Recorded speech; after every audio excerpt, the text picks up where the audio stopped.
like to preface this by saying that I live a pretty quote-unquote straight-edge lifestyle, so I'm certain that what I saw and heard last New Year's Eve wasn't the result of some hallucination or drunken stupor, but was 100% real. I live on the outskirts of your stereotypical small southern town, so a few of my friends live out further into the boondocks that are only accessible by those dark, country back roads. One of my friends, Darren, lives with his family in one of the richer neighborhoods in the area that can only be reached by these back roads. Every year, his family throws a party at their house on New Year's Eve where all the family's friends are invited, myself included. It's a pretty fun occasion, so I'm always excited when I get the formal invitation from Darren's parents in the mail.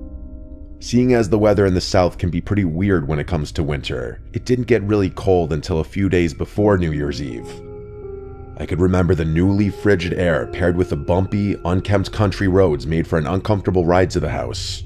Usually I don't drive with my brights on since I hate how other drivers always blind me with theirs, but the sheer darkness of the windy, narrow road made it a necessity this time. Anyways, the narrow road was surrounded on both sides by dense tree line, so even with my brights, it was hard to see where exactly all the twists and turns were ahead.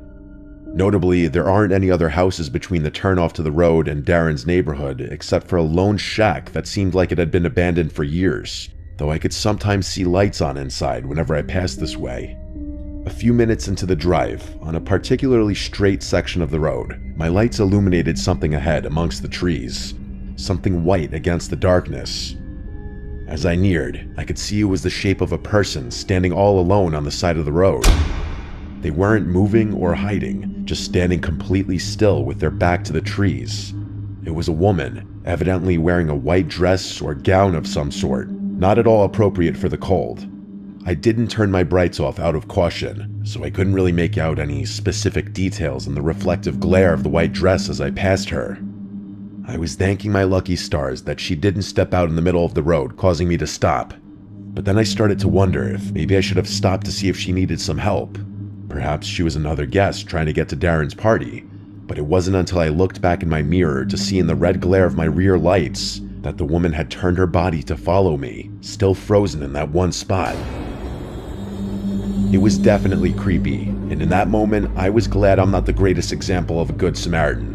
No way was that a fellow party guest.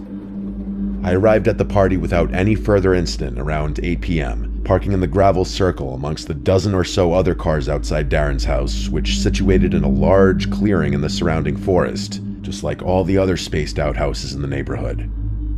The festivities went on until we had watched both the ball drop in New York, as well as our own time zone's clocks striking 12, after which everyone slowly started to clear out. I stayed behind a bit to help clean up as I usually did, since I was one of the closer friends of Darren's family, and by the time I myself left, my car was the only one left at the front of the house. When I got in and started it up, I got a low tire pressure light. My car is an older model, so it didn't give me exact details as to which tire was low or how many had the issue. Before I freaked out, I remembered that this sort of thing always happens with my tires when the weather first turned cold after a long warm period. I figured I'd be able to make it home okay. But before I drove off, I remembered that woman I had seen on my way there. Was she still out there somewhere? Had anyone else come across her? There was another way in the opposite direction I could use to get home to avoid that road, but it would add another 20 minutes or so to my commute, which I didn't want to do so late at night and with possible drunk drivers out and about. I figured I'd just suck it up and just go back the way I came. I really wish I didn't. Not even a few minutes out on that same dark back road, I could feel something was different with my tires. I could hear it too. It sounded like bare metal scraping against the road. Slowly, my car came to a dead stop.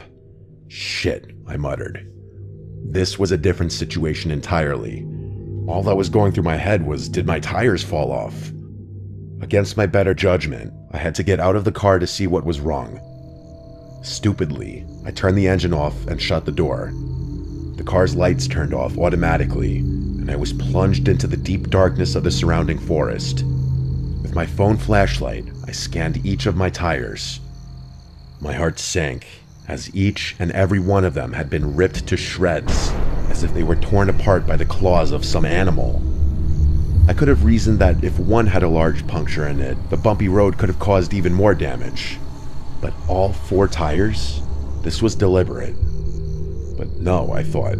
Could it have been? I stood around hopelessly. No one would be out at such an hour on this road, even on New Year's Eve. I'd have to call a towing service or for someone to come and get me.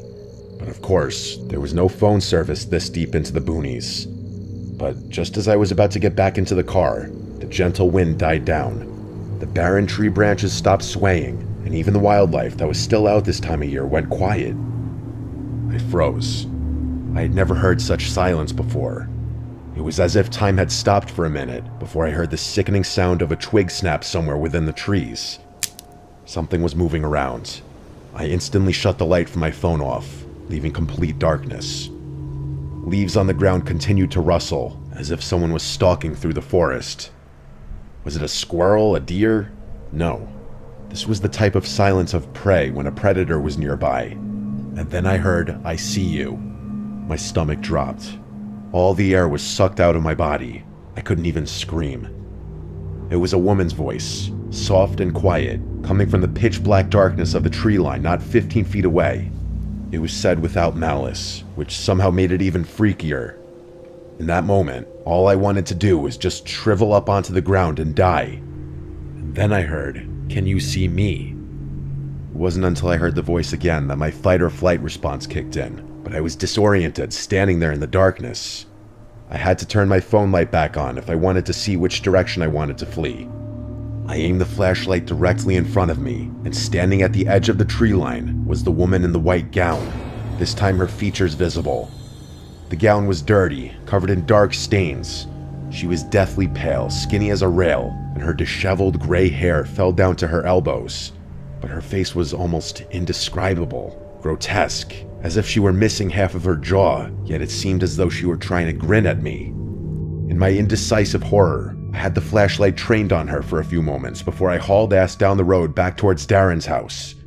That shack I had mentioned earlier was closer to my current position down the opposite direction, but what if this woman was the one who actually lived there?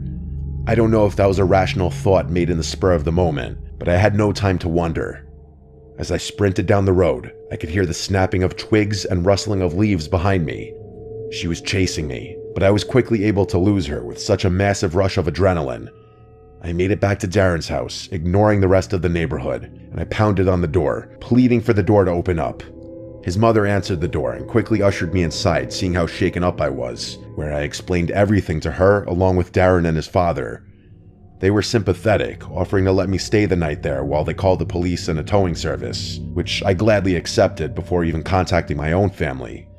The police said they would search the area around the road that night and that I could come get my car back and make a statement the next day. But all I wanted to do for now was put that night behind me and fade to sleep in the guest bedroom. But I soon found out that night wasn't over. I awoke from my sleep to the sound of a light tap from the second-story window. I looked at the digital clock on the nightstand. I remember the time exactly. 3:14 a.m. Of course, none of the windows in the room had blinds. I didn't dare look out until I heard the muffled voice from outside, the same voice saying, "I see you." The woman was still out there. She had chased me all the way here, and now she was throwing rocks to get my attention. If I wasn't going to look out the window before, I definitely wasn't going to now. I wasn't going to leave my spot in that bed or fall asleep until morning. When the sun rose and Darren's family woke up, the woman was gone, thankfully. I told them what else happened, and we all looked outside together before the police showed up. In the yard, about where I had heard the voice coming from, Darren's father found a large, rusty knife that didn't belong to the family, presumably what the woman had used when slashing my tires. But that also meant she had followed my car there to the party at the beginning of the night, and specifically targeted me when everyone else was inside during the festivities. Darren's parents called and asked the other party guests if they had seen anything suspicious the night before, and one of their friends said they had seen someone in a white dress walking around outside from the window, but thought nothing of it, seeing as how people were coming and going all night. When I gave the police my statement, I told them to check around that shack on the road here, as I had a hunch that woman had something to do with it. They eventually did, and updated me that they found no one living there, but there was dead, gutted wildlife sprawled all around the surrounding woods.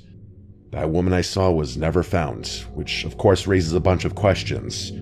The scariest ones to me, though, are how she was able to track me down so quickly once I left the party, and if she was missing so much of her face, how was she able to pronounce those words so clearly?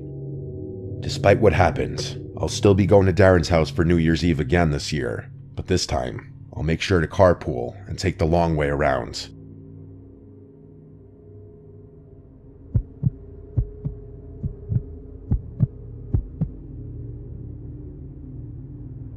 When I was 26, I took a trip to San Diego via plane.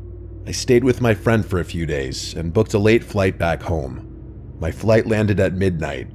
By the time I was off the plane and by the ground transportation pickup point, it was like 12:30. I waved down a random taxi in the taxi section and gave the driver my home address. He said he'd take me for $30, which was a really good deal compared to Uber. He came out to help me put my bag in the trunk of the van, but I said I was fine with it in the seat next to me, so he lifted my bag onto the seat on the left side behind him. I was sitting diagonal from him. He got back in the car and pulled up the directions to my apartment, and we were on our way. My at-the-time apartment was about a half-hour drive from the airport with no traffic. At this hour, there was obviously no traffic. We got right on the highway and we were moving fast.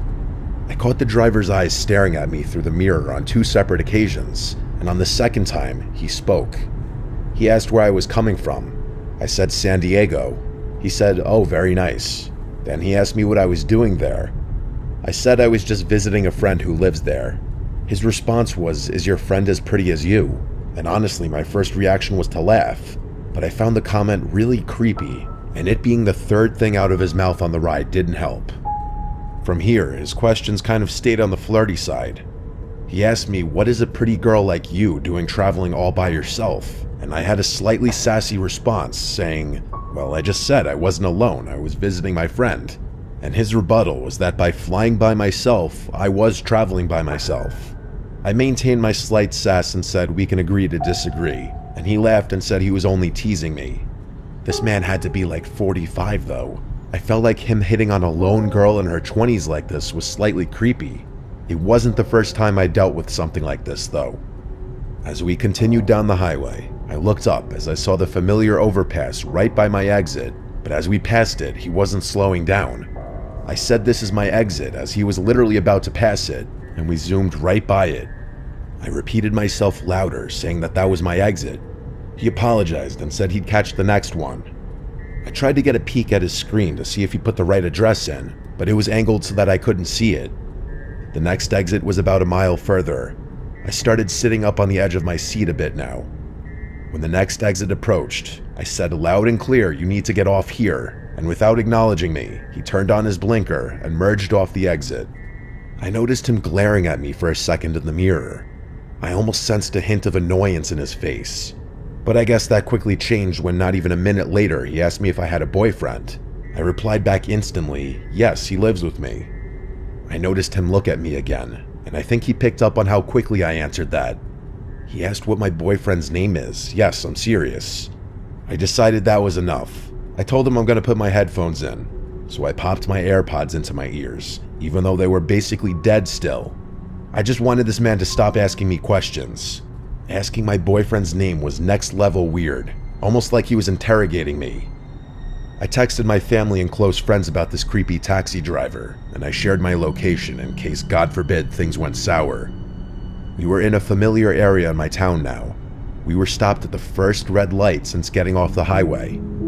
I looked in the mirror, and all I saw were his eyes glaring at me, almost in this menacing way. I know he didn't say anything to me because I didn't even have any music or anything playing, so I would have heard him. The light was now green, and he was still staring at me. I had to tell him the light was green, and he started moving again. No one in my family was answering except for my older brother, who must have been the only one awake, but he lives 2 hours away from me. My brother told me I should leave the car if I feel threatened or in danger. We were now on a main road in my town, but there weren't any cars on the road. It was nearing 1 a.m. on a weeknight. We stopped at another red light, and I felt that man glaring at me again through the mirror. I then noticed a police car parked in an empty parking lot. In a spur-of-the-moment decision, I grabbed my bag and backpack and slid the van door open. The man started yelling at me, "What are you doing?" And he tried closing the door with the power button in the front, but I forced it open. And the second the door was opened wide enough for me to fit out, I booked it toward the police car. Instead of getting out of the car and chasing me for my money, he just kept driving, which already was a huge red flag. When I saw him driving away, I stopped running and brought my pace down to a quick walk to the police car. The officer in the car noticed me as I saw him look up and roll down his window. I told him that the taxi driver who was driving me was giving me really bad vibes and I left for my own safety. I asked the cop if he could give me a ride home, and thankfully he said hop in the back seat. Being a scared female obviously helped, but do I think you should be going up to cops asking them to be your free taxi service? Absolutely not. By the time I was in the car, that taxi was already long gone. The cop drove me home, and we were there in about 5 to 10 minutes. I let myself in and didn't even bother unpacking. I went straight to brush my teeth and crash into bed. It seemed just as I got into bed, though, there was a knock at the front door of my apartment. What if it was the taxi driver? He had my address after all. What if he came for his money? Or worse? The knocks persisted for a few minutes, then it went silent for a few minutes, and then there were more knocks. Obviously, I never left my room. I didn't want to be anywhere near the front door. The door was locked, and that's what mattered. Eventually, the knocks stopped, and I drifted away to sleep. The next day, I was back to work. I had a slightly later shift, luckily, so I didn't have to get up too early. While I was at work, though, I got a call from my next-door neighbor, George. He said that my dad was there before, trying to get into my apartment to drop something off, but he didn't have a key. George was calling to confirm that I was in fact expecting my dad, and I said no, I hadn't heard from him. George said he didn't see him actually leave anything though, he was just checking through the windows, which caught his attention. I thanked him, and then called my dad, and as I was expecting, my dad said he was at work and had not stopped by my house. I took this time to explain the entire taxi driver situation to my dad again, but over the phone this time. He wanted me to come home for a few nights, and I said I would. I just need to go home and pack my things up first. After work, I got home around 9 p.m. I finished up my laundry from the night before and packed a bag with some clothes and my work stuff for the next few days. Something in my apartment felt off, though. I never get nervous from being alone, but that night, I felt like I wasn't alone. Deep down, I felt like it was because the whole taxi driver situation made me uncomfortable. But I felt like I kept hearing small cracks in the wood floor, like from the pressure of someone's weight. I just couldn't pinpoint from where. I was honestly freaking myself out and tried to hurry up and get all my stuff and go. It was about the moment I was ready to leave the house when I heard a creaking sound from down the hallway, from the spare bedroom. I turned and heard a voice say, "I wasn't gonna hurt you." And I saw an arm swing into view from behind the wall, and I just took off to the front door before he could even enter the hallway. I was outside, screaming and pounding on my neighbor George's door. It was still early enough where he and his wife were awake. They came rushing outside, and I begged for help. Instead of entering my apartment, we called 911 and waited for the officers to show up before going inside. My apartment wasn't huge, so checking each and every potential hiding spot didn't take long. The back sliding door to the shared backyard area was open, which also suggested he fled through the backyard. Unfortunately, I didn't have any record of the taxi ride I took, so I didn't have the cab number or plate number or anything. I could only describe it as a yellow minivan and give the description of the man. I did, however, describe the route we took and the time I remember getting into town, hoping maybe they could knock on some local business doors and check their cameras pointed to the streets. I grabbed my already packed bags and headed to my parents' house, where I stayed for a week. They wanted me to stay even longer, but I had to get back home. My dad helped me install some cameras from Amazon on my front and back doors, and I also bought a taser to put next to my bed for self-defense. I've lived in 2 different apartments since this experience. I've never had to use the taser.